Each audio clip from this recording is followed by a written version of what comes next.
وہ اللہ تعالیٰ کی ذات کی خاطر صبر کرتے ہیں، جب وہ صبر کرتے ہیں تو اللہ ان کو اپنا قرب اور معیت عطا فرما دیتا ہے۔ ان اللہ مع الصابرین، اللہ اپنے بندوں کے قریب آ جاتا ہے، اپنے بندے کو اللہ قرب عطا فرماتا ہے۔ آزمائش جب بندے پر آتی ہے تو اس آزمائش کو وقت سے پہلے کبھی دور کرنے کی کوشش نہیں کرنی چاہیے۔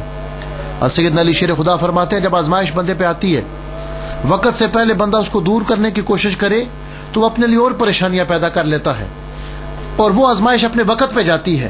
ہاں، بندہ اگر صبر کرتا ہے تو اللہ تعالیٰ اس صبر کے ذریعے اپنے بندے کو خصوصی رحمتوں سے نوازتا ہے۔ جس طرح ایک پرندہ کسی پنجرے کے اندر بند کر دیا جائے، مالک نے اس کو ایک وقت نکالنا ہوتا ہے، اگر وہ اس سے پہلے نکلنے کی کوشش کرے، ہاتھ پاؤں مارے، اس کے پر زخمی ہو جائیں گے، اس کی چونٹ زخمی ہو جائے گی، اس کے پاؤں زخمی ہو جائیں گے، اپنے آپ کو زخمی کر لے گا، اپنے پاؤں کو ختم کر دے گا، اپنے پروں کو زخمی کر دے گا، لیکن نکلے گا اپنے وقت پہ، تو وقت سے پہلے نکلنے کی کوشش کرے تو اور پریشانیاں پیدا ہوگی۔ اسی طرح تکلیف اور پریشانی آ جائے، بندہ وقت سے پہلے اس کو خود دور کرنے کی کوشش کرے تو مزید مسائل پیدا ہو جاتے ہیں، اور اگر اس پر صبر کرے تو اللہ تعالیٰ اس کے لیے راستے آسان فرما دیتے ہیں۔ امام اعظم ابو حنیفہ رحمۃ اللہ علیہ پر اللہ تعالیٰ کا جتنے انعامات تھے اتنے ہم کو دشمن زیادہ تھے، حاسدین زیادہ تھے۔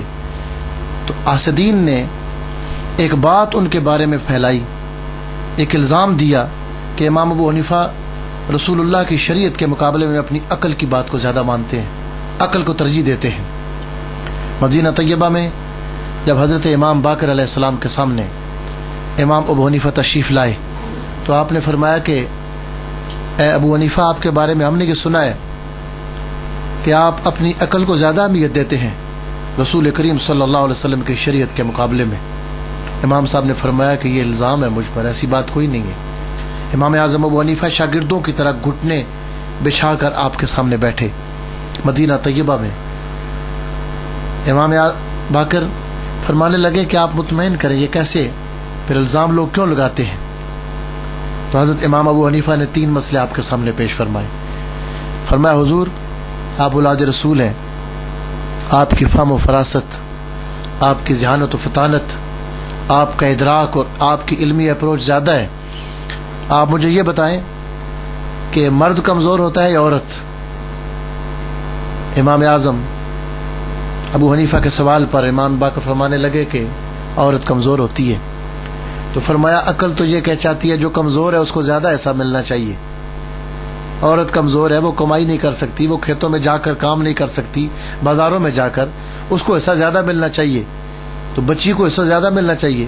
حالانکہ قرآن پاک یہ کہتا ہے وَلِلذَّكَرِ مِثْلُ حَظِّ الْأُنثَيَيْنِ، کہ جو بیٹے کا ایسا ہے بیٹی کے مقابلے میں ڈبل ہے۔ عقل تو کہتی ہے کہ بیٹے کا ایسا زیادہ بیٹی کا زیادہ ہونا چاہیے، لیکن قرآن یہ کہتا ہے اور شریعت یہ کہتی ہے کہ بچے کا زیادہ ہونا چاہیے۔ اگر میں عقل کو دخل دیتا تو میں یہ کہہ دیتا کہ بچی کا ایسا زیادہ ہونا چاہیے، لیکن ہم بھی یہی کہتے ہیں کہ بچے کا ایسا زیادہ ہونا چاہیے۔ ہم اپنی عقل کو پیچھے رکھتے ہیں، رسول اللہ کی شریعت کو آگے رکھتے ہیں۔ پھر آپ نے فرمایا اچھا یہ بتائیں حضور، نماز زیادہ اہمیت ہے نماز کی یا روزے کی زیادہ اہمیت ہے؟ نماز زیادہ ضروری فرض ہے یا روزہ؟ حضرت امام باقر نے فرمایا کہ نماز زیادہ فرض ہے۔ فرمایا نماز زیادہ فرض ہے تو جب خواتین پر، ماؤں بہنوں پر بیماری کے دن مہینے میں آتے ہیں جس میں نماز معاف ہوتی ہے،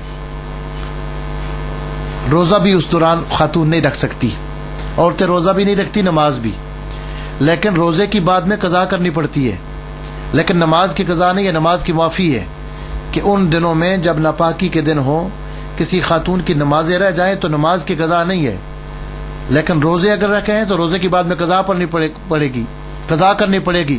عقل تو یہ چاہتی ہے کہ نماز زیادہ ضروری ہے، اس کی قضا ہونی چاہیے، لیکن شریعت کہتی ہے کہ روزے کی قضا ہے۔ اگر ہم عقل کو دخل دیتے تو ہم نماز کی قضا کو ضروری قرار دیتے۔ اس کا مطلب یہ ہے کہ ہم نماز کی قضا کو ضروری نہیں سمجھتے، ہم روزے کی قضا کو ضروری سمجھتے ہیں، اس لیے کہ اللہ کے قرآن کا، اللہ کے حبیب کا یہ فیصلہ ہے۔ ہم اپنی عقل کو پیچھے رکھتے ہیں، اللہ اور اللہ کے رسول کے فرمان کو آگے رکھتے ہیں۔ پھر آپ نے فرمایا اچھا یہ بتائیں کہ جس مادہ منی سے انسان کی پیدائش ہوتی ہے یہ زیادہ ناپاک ہے یا پیشاب زیادہ ناپاک ہے؟ امام باقر نے فرمایا کہ پیشاب زیادہ ناپاک ہے۔ فرمایا منی کے نکلنے کے بعد غسل ہے، پیشاب کے نکلنے کے بعد پیشاب آ جائے تو اس کے بعد وضو کیا جاتا ہے. جو چیز زیادہ ناپاک ہے اس کے بعد غسل ہونا چاہیے تھا. عقل تو یہ کہتی ہے کہ غسل ہونا چاہیے تھا, منی نکلنے کے بعد وضو کرنا چاہیے تھا, اور پیشاب نکل جانے کے بعد غسل کرنا چاہیے تھا, اس لیے کہ جو زیادہ ناپاک ہے عقل کہتی ہے زیادہ ناپاک کے نکل سے غسل ہونا چاہیے, لیکن ہم یہ نہیں کہتے, اس لیے کہ ہم شریعت کی بات کو مانتے ہیں, اپنی عقل کو پیچھے چھوڑتے ہیں. اس پر امام باقر نے آپ کو برکت کی دعا فرمائی اور آپ کی پیشانی پر بوسہ لیا. حضرت مولا کائنات سیدنا علی شیر خدا فرماتے ہیں اگر اس عقل کو شریعت میں دخل ہوتا تو پھر جو موزے پر مسا ہوتا ہے وہ پاؤں کے نیچے کیا جاتا, حالانکہ پاؤں کے چھتے پر مسا کیا جاتا ہے, پاؤں کے اوپر کے حصے پر پشت پر مسا کیا جاتا ہے. دھول تو نیچے لگتی ہے, گرد و غبار مٹی نیچے لگتی ہے, پاؤں بندہ نیچے رکھتا ہے. عقل کہتی ہے کہ موزے کے نیچے مسا کرنا چاہیے, رسول اللہ فرماتے ہیں موزے کے اوپر کرنا چاہیے. ہم عقل کو پیچھے چڑھتے ہیں, رسول اللہ کے فرمان کو آگے رکھتے ہیں. یاد رکھ تو پیر رومی کا کہا عقل قرباں کن بپیش مصطفیٰ. یہ جس عقل کی ہم بات کریں یہ مادی عقل ہے. ایک عقل کے اندر خدا کی طرف سے نور آتا ہے, وہ بیداری کے ساتھ اللہ رسول کی اطاعت کے ساتھ آتا ہے, وہ دانائی اور حکمت وہ علیحدہ چیز ہوتی ہے. یہ جو مذمت ہے یہ مادی عقل کی ہے. عقل انسان کو پیچھے رکھنی چاہیے, اللہ اور رسول کے فرمان کو آگے رکھ دینا چاہیے. اقبال فرماتے ہیں تیرے سینے میں دم ہے دل نہیں ہے, دل تیرا دھڑکتا ہے لیکن اس کے اندر وہ دم نہیں ہے, اور تیرا دم گرمی یہ محفل نہیں ہے. اگر دم ہے تو وہ محفل میں گرمی کر دینے والا اور ایک سوز اور عشق کی جذبات کو پھیلا دینے والا نہیں ہے. تیرا دم گرمی یہ محفل نہیں ہے, گزر جا عقل سے آگے کہ یہ نور چراغ راہ ہے منزل نہیں ہے. تو عقل انسانی محدود ہے, اس کو پیچھے رکھنا چاہیے, اللہ اور رسول کے فرمان کو آگے رکھنا چاہیے. خالد عالم صلی اللہ علیہ وآلہ وسلم کے صحابہ کرام کے اس جذبہ عشق و محبت کو ہم دیکھتے ہیں کہ وہ کس طرح عقلوں کو پیچھے چھوڑتے ہیں. غزوہ بدر کے دوران ایک ایسا واقعہ پیش آیا, نبی کریم صلی اللہ علیہ وآلہ وسلم کی بارگاہ میں ایک صحابی انتہائی جذبات کے ساتھ اپنی عقیدت لے کر حاضر ہوتے ہیں اور عرض کرتے ہیں یا رسول اللہ صلی اللہ علیہ وسلم, اللہ تعالیٰ بندے کے کس عمل سے سب سے زیادہ خوش ہوتا ہے؟ اب حالت جنگ ہے, دشمن سے مقابلہ ہونے والا ہے, اور اس موقع پر عرض کرتے ہیں.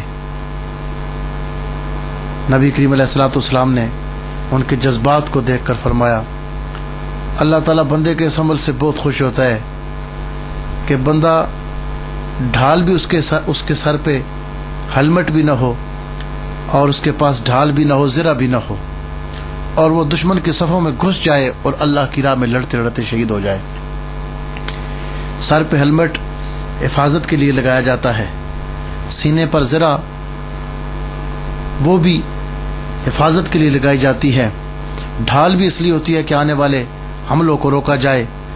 اب میدان جنگ میں لڑنا, نہ ہیلمٹ اس کے پاس ہو, نہ اس کے پاس زرہ ہو, اور ہونے کے باوجود نہ پہنے. عقل کا تقاضا تو یہ ہے کہ ہیلمٹ کو پہنے, عقل تو یہ کہتی ہے کہ وہ زرہ کو پہنے. لیکن جب سرکار دو عالم علیہ الصلوۃ والسلام نے عقل کے تقاضوں کو نظر انداز فرماتے ہوئے